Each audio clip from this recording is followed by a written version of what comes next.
मनोज जरांगे पाटील यांनी या महाराष्ट्रामध्ये मराठा समाजाला आरक्षण मिळवून देण्याकरिता लढा उभारण्याचं काम केलं। मराठा समाजाला कुणबी प्रमाणपत्र मिळवून देण्याकरिता ओबीसी प्रवर्गामध्ये समाविष्ट करण्याकरिता त्यांनी सरकारकडे मागणी लावून धरली। पण ह्या मागणीला ह्या महाराष्ट्रातून कडाडून जर विरोध करण्याचं काम कोणी केलं असेल तर आदरणीय छगन भुजबळ साहेब यांनी पहिला विरोध केला।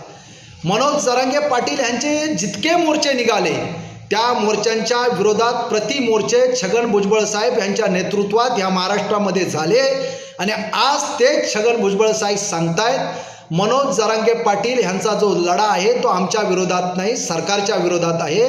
तर छगन भुजबळ साहेब हे तुम्हाला पहिलंच कसं सुचलं नाही? पहिलं तुम्ही गावगाड्यातील ओबीसी आणि मराठा समाजाला एकमेकाच्या उरावर बसवण्याचं काम का केलं? याचं उत्तर छगन भुजबळ साहेबांनी गावगाड्यातील चळवळीमध्ये काम करणाऱ्या ओबीसी समाजाला देण्याचं काम करावं।